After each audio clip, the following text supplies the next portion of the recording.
Good morning, Raleigh. I'm Kayla G, and this is Rise and Unwind. Yes, we know it's a little early, but think of it as the calm before your day really gets going. We've got what's happening around town, what people are talking about, and a few things to help you wake up without needing that third cup of coffee. Yet. So stick with us. We'll ease you into the day the right way. This week, we've got this. The best part about this cocktail is it's so simple to make, and everything you need to make it, you can get from your local grocery store or your favorite bottle shop. So let's get into it. It's not just a stinky inconvenience. A dog with bad breath tends to, you don't want to be as close to them. So we miss out on those special bonding moments that release oxytocin, which is the love hormone, when we're close to our dog. The ultimatum is always a fun watch period, because every season is so different. And it's really a great way for people to watch these couples, how they navigate their relationship. All that and more right here on Rise and Unwind Raleigh. You may not know his name, but if you've ever watched soccer over the past few years, you've probably seen him. Yassine Cheunko became a familiar face protecting some of the biggest stars in the sport, and with World Cup excitement continuing to build here in the United States, he's giving us a look at what it takes to stay ready in some of the most intense environments in sports. Yassine, it's great to have you with us. How are you, my friend? I'm good. What about you? I'm doing okay myself. People recognize you from those viral moments around the game, but what do most people get wrong about what you actually do? So I'm very happy to do that. I'm doing this job now since 5 years. I'm very grateful. It's a blessing for me to be on the best athlete history. I learned every day. I love him so much. I love my job, and it's amazing for me. I'm living the dream. And you've been around some of the most passionate crowds in sports. What do you think makes soccer fan culture different than anything else? You know, soccer, it's a very popular sport. Everybody around the world watching soccer. People from Europe, Africa, India, Asia. Soccer, it brings people together. So it's very exciting. And I think it's the most popular sport in the world. Absolutely. When you're in a packed stadium or like a high pressure situation, what are you paying attention to that the rest of us probably don't even notice? So before the game, I always go to the stadium like 10-15 minutes before. I always go to check the sensitive area, sensitive spot, when they can jump easy. So during the game, I'm always focused on this sensitive spot on the players. I don't watch the game at all. Even if you ask me how is the game going, I cannot tell you because I don't know. I just focused on my job, on the crowd and the players. And you're surrounded by elite athletes every single day. What does your own training and preparation look like to stay on that level? You know, I start to train at 13 years old. I'm training now for more than 30 years. I used to be a Muay Thai fighter in Thailand. So training, it's part of my life. I train every day. I eat healthy. I sleep good. And this helps me a lot to keep my mind in peace and to be in peace with people and with my work. And you see nowadays so many soccer players and fans drinking the yerba mate. For someone that has never even tried it, what's the appeal and why has it become part of even your routine? Yerba mate, it's very important for me. I'm drinking this now since 5 years. And yerba mate is a plant from South America. And it gives you focus, it gives you a boost. It's more than a drink. It's something you can share with your family, with your friends. And it's part of my life now. And you're gonna see a lot of soccer players during the World Cup drinking this because it helps you a lot for your performance in the field, off the field. Even if you're not an athlete, if you run a company or something, it's very good for your focus. You should try. I actually love this stuff myself. Well, thank you for sending over one of these little packets for me again. If you want to learn more about yerba mate and traditions behind it, you got to visit yerbamadre.com. Thanks for joining me today, Yassine. Thank you. Thank you for having me. Have you ever taken a dream opportunity only to realize something feels very wrong? That's the setup behind Strung, the new Peacock thriller from acclaimed filmmaker Malcolm D. The film follows a gifted violinist who becomes entangled in the world of a wealthy and mysterious family, where secrets seem to be hiding around pretty much every corner. Malcolm is the director behind favorites like the Best Man franchise and Girls Trip, and now he's taking audiences somewhere much darker. Malcolm, welcome. Man, I love that intro. That was awesome. Thank you so much. Thank you for having me. I appreciate you. Thank you for that. Strung starts with a talented musician getting what seems like the opportunity of lifetime. What drew you to the story and the tension at the center of it? You know, when I read Alan McElroy's script, I could not put it down. You know, it just was a page turner. I was talking to it out loud. It was speaking to me. I was speaking back to it, and I just said I gotta dip my toe into this genre of thrillers and this erotic psychological thriller. You've built a career directing comedies, dramas, and ensemble films that audiences really connect with. What was exciting about stepping into the thriller genre with Strung? You know, I think audiences still want to see these kinds of movies, you know, and I love the opportunity to do something different and outside of my comfort zone. And not necessarily outside of my comfort zone, but something different that I hadn't done before. And it was nice to not have to cut to the joke, you know, and just be able to tell the story with a different pacing, a different tone. And I want to challenge myself in that regard, get the right cast and get the right crew behind me. And this crew that I've been working with has been a crew that I've been with before and collaborated on many, many things. But to work with this cast was amazing as well. Chloe Bailey carries so much of the story as Layla. What made her the right choice for this role, and what did she bring to the character? You know, Chloe, I hadn't worked with before, but I knew about her, and I thought she would be a great asset to for this role.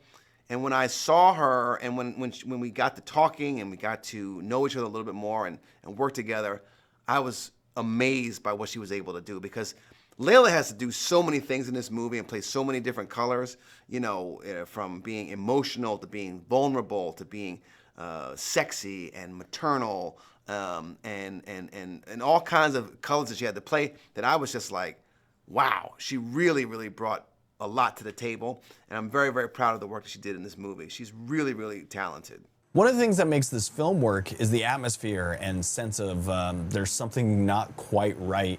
How did you approach building that suspense without giving too much away? Yeah, you know, the thing is, everybody in this movie, every character in this movie is hiding something. You know, it's most, you know, emblematic by the little girl that she's tutoring, Zuri, with her actual mask. But everyone in this movie is masking something, whether it's trauma or grief or something to that effect. And I wanted to make sure that everything on the surface looked presentable and comely and beautiful and opulent. And so it started with the house. And you see this inviting environment that is a little antiseptic, but just like, oh, it's lush and it's beautiful. But underneath all of that, you find that there's some dark things. And looking at your career, you know, The Best Man, Girls Trip, and now Strung, what continues to inspire you as a storyteller, and what kinds of stories are you most interested in telling next? Yeah, you know, I am incredibly blessed to have the opportunity to get paid for what I love to do. And I want to keep challenging myself and bringing entertainment to audiences. That's the main thing. I like to have to entertain people and make them feel good, make them feel, you know, emotions one way or another. And in this case, we're taking them on a thrill ride. And in the future, I hope to do, you know, the same kinds of things, you know, whether it's with a thriller, whether it's a comedy or a musical or a drama. I love, you know, working with actors and bringing a vision to life for audiences to enjoy. Malcolm, I want to thank you for joining me today. Strung is now streaming on Peacock. You can watch the film and learn more by visiting peacocktv.com. Malcolm D. Lee, thanks for joining me today. Thanks, Dan. A parent's worst nightmare is not knowing the truth about what happened to their child. That's the mystery at the center of Netflix's new thriller, I Will Find You. The series follows a father serving time for his son's murder who suddenly receives evidence that his child may still be alive, setting off a desperate search for answers. Today, we're joined by Milo Ventimiglia, who stars as Hayden in the limited series. Welcome to the show, Milo. How are you? Well, Dan, how are you this morning? I'm doing good. For people who haven't started I Will Find You yet, what grabbed you about this story and made you want to be part of it? The complexity, as well as, you know, being a parent myself and you know, God forbid anything happens to your child, you're going to go to the ends of the earth to find out what's going on and hopefully get your kid back to safety. But, you know, I found a lot of common ground with Harlan Coben and Robbie Hull, our showrunner, and was excited to do scene work with Sam Worthington and Britt Lauer and Jonathan Tucker and Logan Browning and everybody involved. Shot McBride, who, it's funny, like in my 30 years of filmmaking, like I've been on set with just about everybody on the cast to work, to be reunited and work again. So just go spend a summer with my friends making something cool. Hayden becomes involved in a mystery that's filled with twists and secrets. What can you tell us about your character and where he fits into this story? So Hayden Payne, I play a wealthy philanthropist who was previously connected to Britt Lauer's character Rachel, who is the previous sister-in-law, former sister-in-law to David, Sam Worthington's character. When he breaks out of prison and goes on the hunt for his son, I come into the fold as someone who's just wanting to help. I'm there to help, use my resources, my time, whatever I can to help this man find his son. And the series, it balances suspense, family drama, and a lot of emotional stakes. What was it like bringing those different elements together as an actor? I mean, we're constantly doing that, role to role, job to job, show to show. You're always bringing together that complexity. But, this one was delicate because of what we were set to dance around, the real mystery, the people that were involved in this covering up of a boy who was killed. It was just a complex role, but it was, very exciting to be a part of. Okay, so without giving anything away, what do you think audiences will be talking about after they finish I Will Find You? Never saw it coming. God, that was fun. I think I want to watch it again to see if I can figure out if they tipped their hat in any way in the beginning of the show. It's just a great ride. It's entertaining, self-contained, and a lot of heart. Hey, I want to thank you for being here today. I Will Find You is now streaming on Netflix. You can find the series and watch all the episodes at netflix.com or on your Netflix app. Hey, Milo, I want to thank you for joining me today. No problem. Thanks, Dave.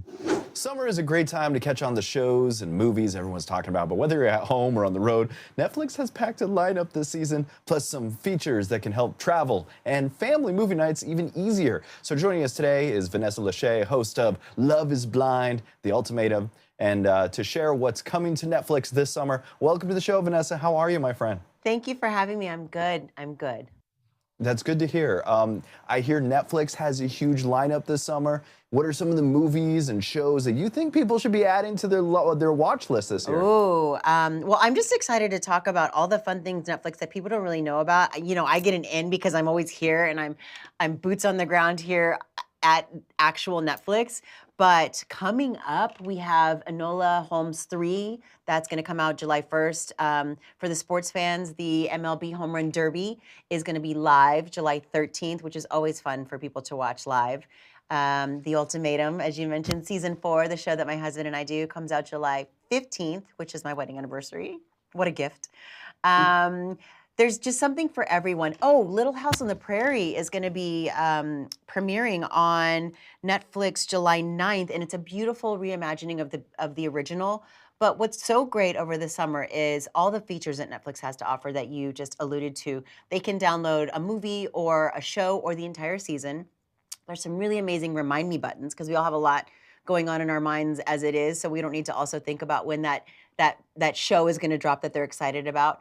And the parental controls are bar none that really make it safe for our kids to be on the app and navigating the app because you have control as the parent. And what's really beautiful about Netflix Playground specifically for little kids is that there's no ads and there's no in-app purchases. So it's just a kid being a kid, playing games with characters they love that are on Netflix, like Peppa Pig or Sesame Street and Big Bird, Gabby's Dollhouse. So it's a really safe place for them to take a break, come in, or if you're traveling, you're sitting on a plane for 5 hours, you can know that they have a safe space to go to. All right, let's get to that season 4 of Ultimatum. Can you tell us more about this season and what kind of makes it a fun summer watch?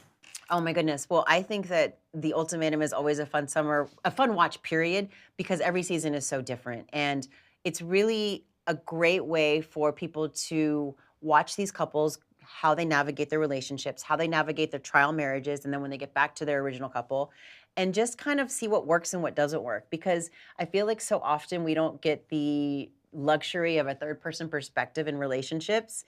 And when I watch it with Nick, we actually talk to each other like, did you see how they handled that fight? Or, oh my gosh, she was doing that. Would you do that? And you kind of clock what works and what doesn't work, or what's crazy or what's not crazy. And it's a great way for relationships, I think, to get stronger. Or you kind of see the writing on the wall and you're like, man, this person is like this in the show and I need to run, kind of thing. These are red flags that I'm not seeing, but he does the same thing or she does the same thing. So it's great that it takes real life into accountability. All right. And you also mentioned something about travel and how Netflix can make it easier. Can you tell us about some of the Netflix features or hacks that can make that easier? I was surprised when I was telling my friends how people aren't aware of downloading on the app. You don't have to have Wi-Fi all the time to be able to access Netflix. In fact, what we do in our household is before we have long trips when we're going coast to coast, flying or whatnot, is the kids sit down and they pick their favorite movie or shows and we download them prior. So I'm at home with my Wi-Fi, my strong Wi-Fi, we've got it on there. And then wherever you are, when you're traveling, it's accessible to you in your profile. So the kids will just click their profile and then whatever they've downloaded is there. And you can take it a step further and do the subtitles. So if you're, on a plane or if you're in the car and everyone's kind of got their thing going on, you can add reading to it and make it an interactive show, if you will. But again, the parental controls that I spoke about earlier, that's just a really big thing that I think is important for parents and for kids nowadays. Vanessa Lachey, I really want to thank you for joining me today to explore everything coming to Netflix this summer, including new series, movies, games, and family favorites. Visit Netflix.com or open the Netflix app to browse the latest releases and set reminders for upcoming premieres. Vanessa, thanks for joining me today. Thank you so much. I appreciate it.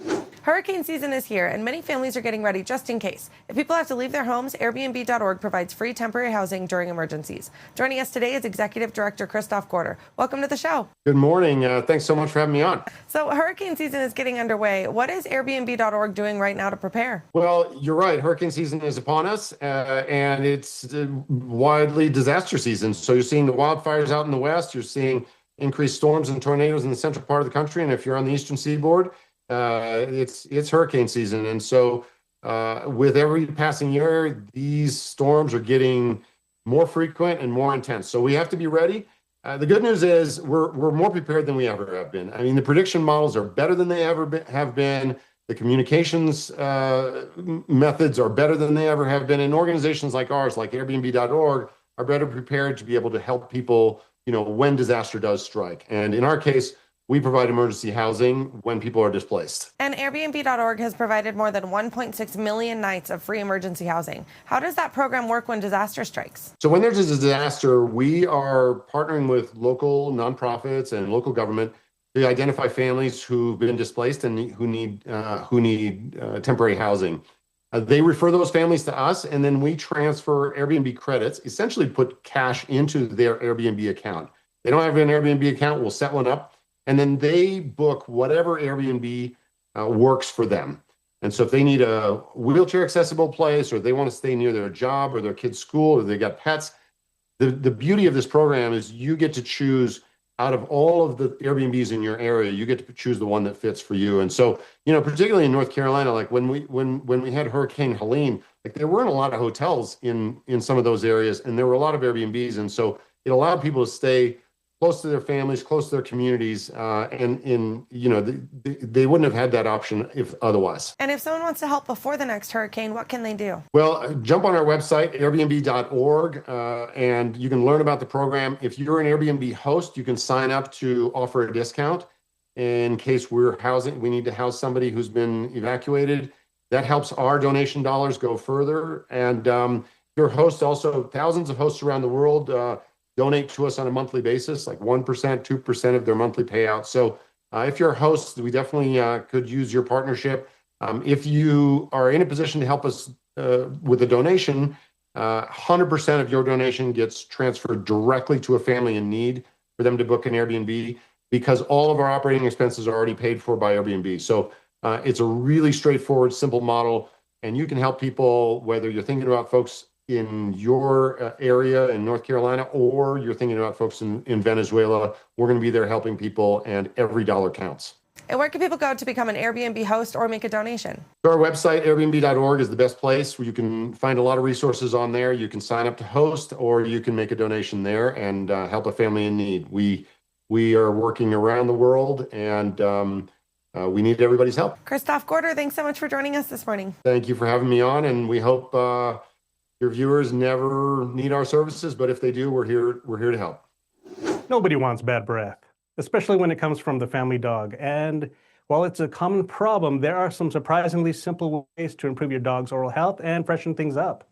Pet parenting expert Kristen Levine joins us now with advice every dog owner can use.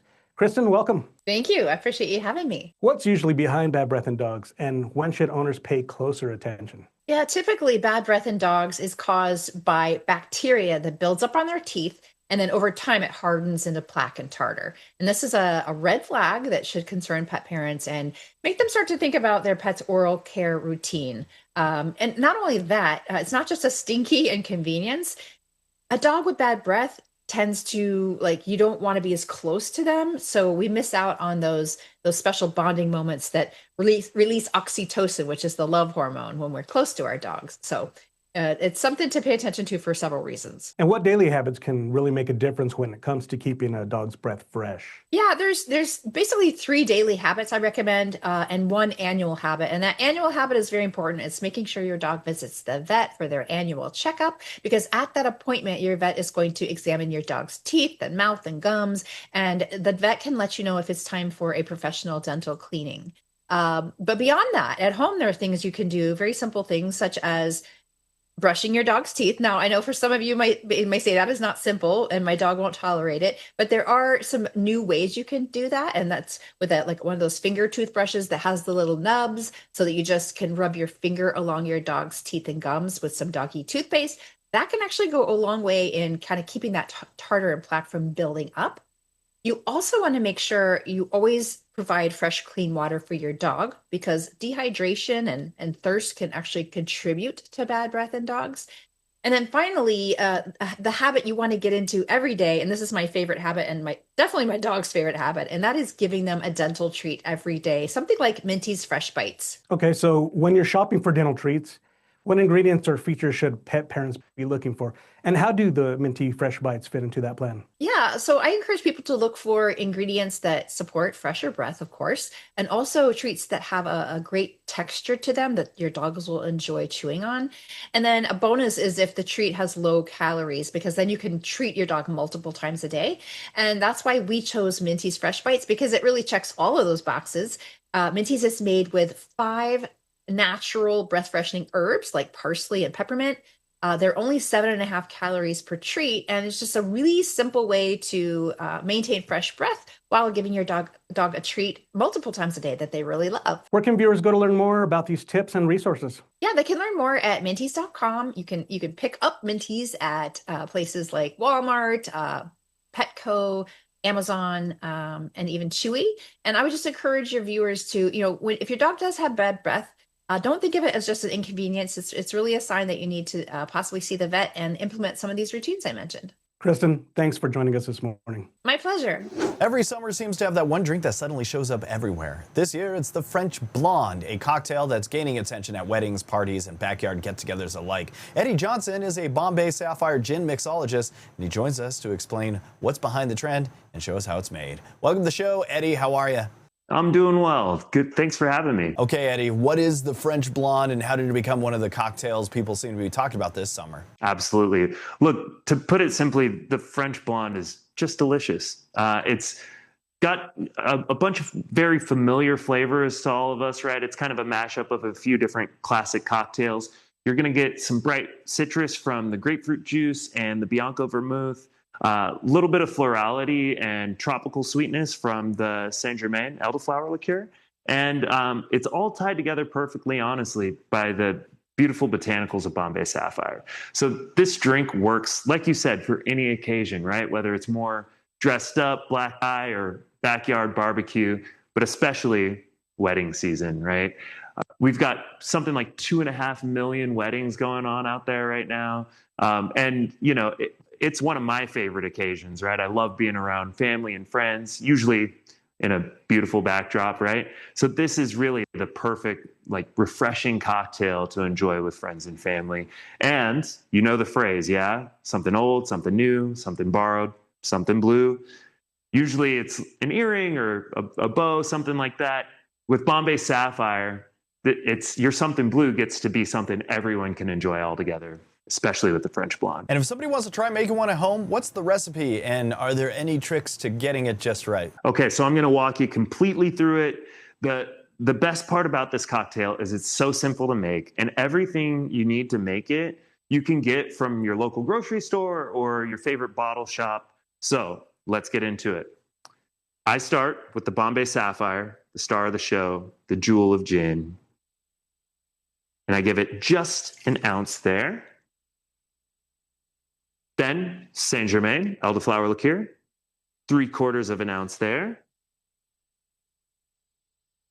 And about a 1/2 ounce of Bianco vermouth.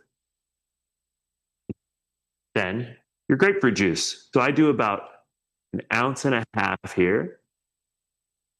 And then just to tie it all together, 1 dash of lemon bitters. That's gonna brighten it up, as well as add some bitterness to tie everything together. Then right into your tin, I just throw about half full of ice. And this is important, right? You want your cocktail to be ice cold, but you don't want it too watery. The only way to control that is with a nice hard shake, and you gotta shake it like you mean it. So, you ready? Here we go. So I give it 10 to 15 seconds. I'm looking for a little bit of frost on the outside of the tin. That's how I know I'm done. Right about there will do it. Take my top off here and give it a nice, good, fine strain. Because again, I want to keep those ice chips out of there and keep it from getting too watery. Once I got every drop in there, because I don't waste, you'll give it the final touch, which is just a little grapefruit twist. And that is the French Blonde. Cheers. And they're saying Bombay Sapphire is the ideal gin for this drink. What makes it work so well with the other ingredients? Look, to put it simply, Bombay Sapphire makes cocktails brighter. The reason why is if you look across the gin category, usually how you get flavor from your botanicals when you're making gin is you extract them on direct heat. And when you do that, you get a cooked kind of caramelized expression. With Bombay Sapphire, we see things much differently. We put it through a process called vapor infusion. And what that does is really lifts some of those natural flavors out. So you get botanical expression that is actually how those botanicals taste in nature rather than cooked down. So it just makes Bombay Sapphire one of the brightest, freshest gins out there, and really the most versatile gin to use in any cocktail, especially the French Blonde. All right, Eddie, where can we go for more information? So if you want this recipe or any other Bombay Sapphire recipe, or you're just looking for where you can find a bottle near you, bombaysapphire.com. We'll sort you out, have all the information you need. Eddie Johnson, I really want to thank you for joining me today. Thanks for having me. My pleasure. Alrighty, Raleigh, that's going to do it for this week's Rise and Unwind. Hopefully you're feeling a little more awake, or at least one step closer to it. Thanks for starting your morning with us. And if you want more in between shows, you can always find us on socials at Rise Unwind, and we can keep hanging out. Until next time, have a great morning, Raleigh.